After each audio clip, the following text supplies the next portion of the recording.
Okay అండి. అందరికీ నమస్కారం అండి. నా పేరు పాలపర్తి విజేష్ రాజ్. నేను ఎక్స్ఎమ్మెల్యే పాలపర్తి డేవిడ్ రాజు గారి అబ్బాయినండి. నేను ఇంజనీరింగు ఎంబీఏ చదువుకున్నాను. మొన్న ఏప్రిల్ 9వ తారీఖున కాంగ్రెస్ పార్టీ ప్రకటించినటువంటి 2వ లిస్టులో సంతనూతలపాడు నియోజకవర్గానికి, అసెంబ్లీ నియోజకవర్గానికి నన్ను అభ్యర్థిగా ప్రకటించడం జరిగింది. నా విన్నపాన్ని మన్నించి నాకు సంతనూతలపాడు అసెంబ్లీ సీటుని కేటాయించినటువంటి షర్మిలారెడ్డి గారికి, ఆంధ్రప్రదేశ్ పిసిసి ప్రెసిడెంట్ షర్మిలారెడ్డి గారికి, అలాగే గిడుగు రుద్రరాజు గారికి, రఘువీరారెడ్డి గారికి, కుప్పుల రాజు గారికి, మా బాపట్ల జిల్లా డిసిసి అధ్యక్షులు అంజుబాబు గారికి, ఒంగోలు జిల్లా డిసిసి అధ్యక్షులు ఈదా సుధాకర్ రెడ్డి గారికి, అలాగే మా బాపట్ల పార్లమెంటు కాంగ్రెస్ పార్టీ అభ్యర్థి జేడి శీలం గారికి ముందుగా నా కృతజ్ఞతలు తెలియజేస్తూ ఉన్నాను. నాకు ఈ సీటుని కేటాయించడాన్ని బట్టి నేను ఎంతో సంతోషిస్తూ ఉన్నానండి. ఎందుకంటే మా తండ్రి గారు గతంలో సంతనూతలపాడు నియోజకవర్గంలోని నాగులుప్పలపాడు మండలం నుంచి ఆయన రాజకీయ జీవితాన్ని ప్రారంభించడం జరిగింది. మరి మండల అధ్యక్షులుగా, అట్లాగే జెడ్పీటీసీగా ఎన్నికయ్యి ప్రకాశం జిల్లాకి జిల్లా పరిషత్ చైర్మన్గా కూడా ఆయన సేవలు అందించడం జరిగింది. అట్లాగే సంతనూతలపాడు నియోజకవర్గంలో ఒకసారి ఎమ్మెల్యేగా గెలిచి ఒకసారి ఎలక్షన్లో కంటెస్ట్ చేసి ఓడిపోవడం జరిగింది.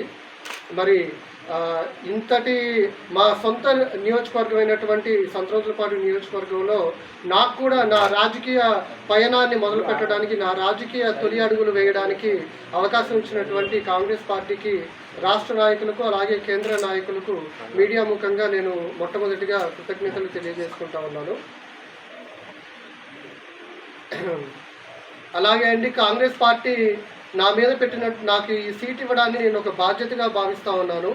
ఏదైతే ఈ ఎలక్షన్ నేపథ్యంలో రాష్ట్ర కాంగ్రెస్ పార్టీ ప్రకటించినటువంటి 9 గ్యారెంటీలు ఏదైతే ఉన్నాయో, రైతులకు 2 లక్షల వరకు రుణమాఫీ కానివ్వండి, అట్లాగే ఇందిరమ్మ అభయం పథకం ద్వారా తెల్ల రేషన్ కార్డు కలిగిన ప్రతి పేద కుటుంబానికి నెలకి 5,000 చొప్పున ఇవ్వడం అనే హామీ కావచ్చు, అలాగే మహాలక్ష్మి పథకం ద్వారా సంవత్సరానికి కుటుంబంలోని ఒక మహిళకు ₹1,00,000 అందించడం అనేటువంటి పథకం కానీ, అట్లాగే కేజీ నుంచి పీజీ దాకా ఉచిత విద్యను అందజేయాలనే హామీ కావచ్చు, అట్లాగే ఇల్లు లేని పేదలకు 5 లక్షల రూపాయలతో ఇల్లు కట్టిస్తామని, ఇట్లా 9 గ్యారంటీలతో ఆంధ్రప్రదేశ్ కాంగ్రెస్ కమిటీ ఒక మేనిఫెస్టోని విడుదల చేయడం జరిగింది. ఆ మేనిఫెస్టోని మరి మేము విరివిగా విస్తృతంగా నియోజకవర్గ స్థాయిలో ప్రతి కుటుంబానికి చేరవేసి కాంగ్రెస్ పార్టీ గెలుపునికి కృషి చేస్తామని చెప్పి పత్రికాముఖంగా గురించి పోటీ చేస్తున్న నన్ను, అలాగే మా బాపట్ల పార్లమెంటు కాంగ్రెస్ పార్టీ అభ్యర్థి అయినటువంటి జేడి శీలం గారికి మీ అమూల్యమైనటువంటి ఓటు హస్తం గుర్తు మీద వేసి కాంగ్రెస్ పార్టీ అభ్యర్థులని గెలిపించవలసిందిగా ప్రార్థిస్తూ ఉన్నాను. నా కుమారుడైనటువంటి పాలపర్తి విజేష్ రాజుని నా వారసుడుగా రాజకీయాల్లోకి తీసుకురావాలని నేను మొదటి నుంచి భావిస్తూ ఉన్నాను. నా కోరికకు అనుగుణంగా మరి ఈరోజు కాంగ్రెస్ పార్టీ షర్మిలారెడ్డి గారి నాయకత్వంలో సంతనూతలపాడు సీటు కేటాయించినందుకు నేను చాలా సంతోషంగా ఉన్నాను. దాదాపు 20 సంవత్సరాల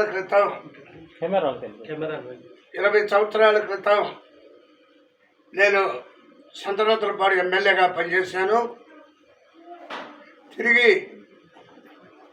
మరలా షర్మిలారెడ్డి గారి యొక్క రూపంలో కాంగ్రెస్ పార్టీ మాకు ఆ అవకాశం కల్పించినందుకు ముందుగా షర్మిలారెడ్డి గారికి,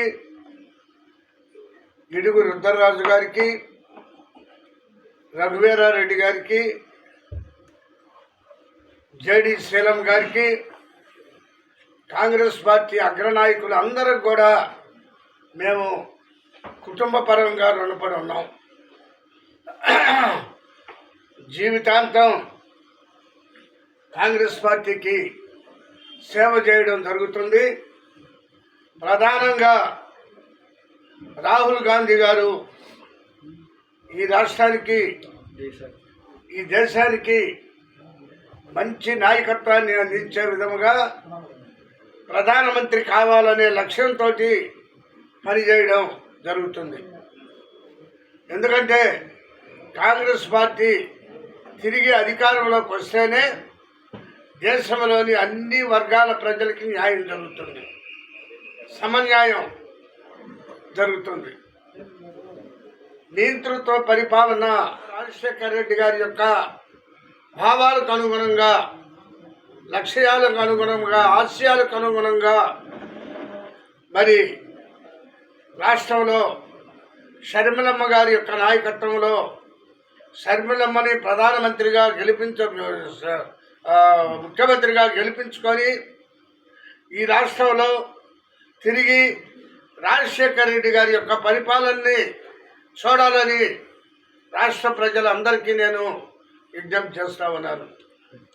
ఎందుకంటే రాజశేఖర రెడ్డి గారు ఎంత మంచి పరిపాలన అందించారో మనందరం కూడా చూసాం, అనుభవించాం. కాబట్టి తిరిగి రాజన్న రాజ్యం ఈ రాష్ట్రంలో రావాలంటే కాంగ్రెస్ పార్టీ గెలవాలి. ఈ రాష్ట్రానికి ఎన్నికల విభజన హామీల్లో ఇచ్చినట్టు విధముగా ప్రత్యేక హోదా రావాలంటే ఖచ్చితంగా కాంగ్రెస్ పార్టీ అధికారంలోకి రావాలి. ఇక్కడ షర్మిలమ్మ అధికారంలోకి రావాలి, అక్కడ కేంద్రంలో రాహుల్ గాంధీ అధికారంలోకి రావాలి. ఈ రెండు నెరవేరితే ఆంధ్ర రాష్ట్రం తిరిగి పూర్వ వైభవాన్ని, పూర్వ అభివృద్ధిని సాధిస్తుందని మేమందరం కూడా నమ్ముతూ ఉన్నాం.